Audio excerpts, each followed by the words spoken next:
Let's have a look and see what we've got. Yeah, we got Felicia. Her from New Hampshire. Says interacting with dead relatives in dreams. Interesting story. So if it's an interesting story, I think we should listen to it. Yep, let's go ahead and bring them on. Hello there, Felicia. You are on Truth Wanted. What's on your mind? Hey, it's Blind Limey and Jason, two of my favorite hosts. Good to see you, and what a great little show you guys have. Thank you. So yeah, I wanted to talk about the seeing dead relatives in dreams, because there was an interesting report last year from Pew Research that said as many as 53% of U.S. adults have felt they interacted with a deceased family member in a dream. And so I've had the same experience, and I thought I'd like to talk about it. So my father passed away when I was younger. I'm 42 now. He passed away when I was 30. And obviously I had a dog, or not obviously, but I had a dog, and when I was way, way younger, and so was really, really attached to it. And for a very long time, after my dad died, I would have these dreams where my dad would visit me, and it was a very simple dream, and it was the same one over and over again, which is just sort of kind of weird to me because I never really have the same dream over and over again. And my dad would visit me, and he would tell me, "Oh, he's waiting for you. He's waiting for you." And in my head, I'm thinking he's referring to my dog, who's also in the dream as well. And it was kind of a comforting dream. It was nice to have.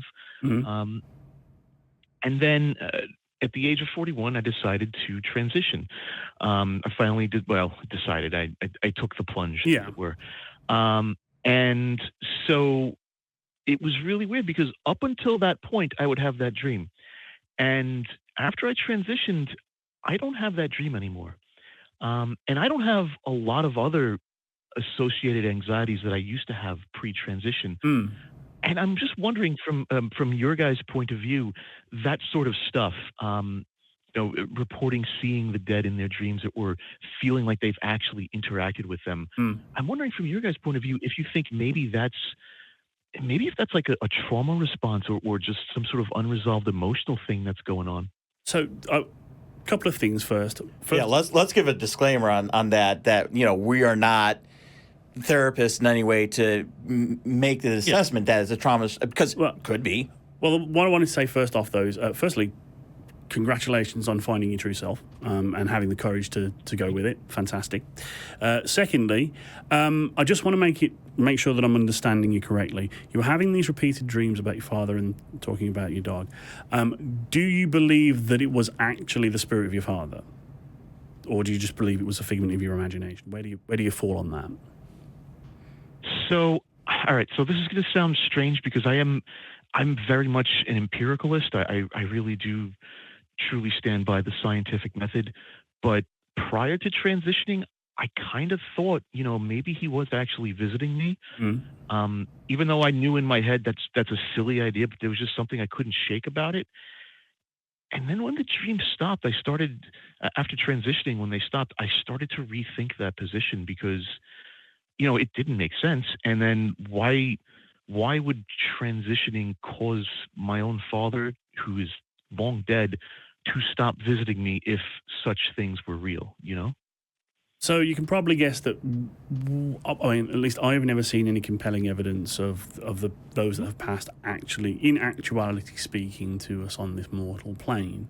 Of course, I'm open to the idea that it might be possible, but I don't really see how. Again, just to reiterate, we are neither counsellors nor endocrinologists. So, of course, you have not only gone through a very transformative mental process, but also a physical process as well, I'm assuming. Again, I don't want to make any assumptions, but that's sometimes part of the process. Does it concern you that these dreams have stopped?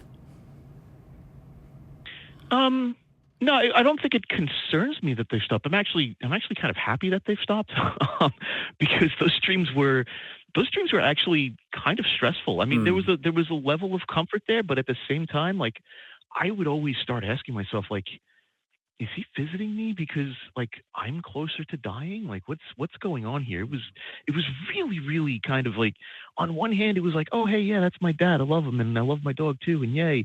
And then on the other hand, you'd sit down and you start thinking about like, why am I having this dream constantly? It's starting to get a little concerning. So that was my experience with those types of dreams. And you know, post transition, a lot of that went away for me, and I feel sort of embarrassed to speak about it. Like at the same time, like I can't believe like I actually thought this. Like that was silly. But Okay, I think can I it's jump to in here? discuss, too. Yeah, let me jump in on that really quick because I want to address the embarrassment part. And a lot of atheists have said this, especially deconverting atheists have said, I was so embarrassed that I thought X. And I want you to know that you shouldn't. That whatever you were, whatever you thought, whatever you took on board, it's all part of your journey, okay? Don't let any fall, any type of stumbling block be an embarrassment. Let it be a teaching moment for you. Let it be a teaching moment that says, okay, this is who I was, this is how, but I am not this. I'm not actually this, and I can move on from that. Yeah, cringe is just you realizing that you were a worse version of yourself in the past and regretting it. Failure as a teacher? Yeah, don't. Cringe can be a teacher. Yeah, don't regret it. You are better, and that's fantastic. What are your thoughts on that? I think that is. I think it's a fantastic point that being able to, being able to look back at who you were and being able to not objectively but subjectively analyze yourself and determine, okay, am I in a better spot today than I was yesterday? I think that's a fantastic tool that we all should develop, because I don't think anyone really discusses it enough, but being able to actually honestly look at yourself is a really difficult thing to do, man. Oh yeah, that's tough. Yeah, introspection is a difficult thing to do naturally. It can be taught as a skill, but yeah. So, and it sounds like you built yourself a toolbox that normally takes other people so much more effort to do, and there are people who do help others build that toolbox with the secular therapy project and recovering from religion.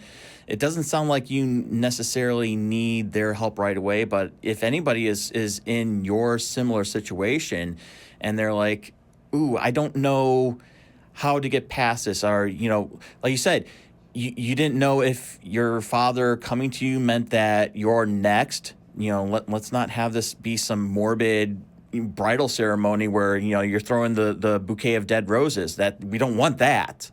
We want to make sure that we're having what is actually happening, and yeah, you just had some power of thought. You changed your thoughts, you changed the way you looked at things, and you put away things that weren't working for you anymore. Yeah. And I'm glad that you turned to reason, that the superstitions have melted away. Again, don't want to psychoanalyze, have no qualification to do that. It's just heartening to hear that you're feeling like you're in a better place right now. So thank you, Felicia, for calling in and being brave to call in. Any last words before we let you go? Yeah, I just wanted to say, if I can do it, anyone else can do it. And I kind of feel like the 53% of U.S. adults who also report something similar, I kind of feel like that's a reflection of just society as a whole and the culture we live in, that so-called Dawkins, cultural Christianity. Yeah. So that's the last thought I have on that. Certainly. Well, thank you once again for calling in, and take care. Okay. Thank you. All right, thanks so much. Bye-bye. Righto. So fantastic, fascinating, brave. Nice to see someone not falling into the whole superstition malarkey and finding the way Absolutely. out of it. Building that toolbox of reason. Some of us, we don't build that toolbox, or we don't refresh it nearly enough. And so the fact that she was able to do that is just a testament to how powerful even yourself can be. Yeah, absolutely. Even when you don't think you are.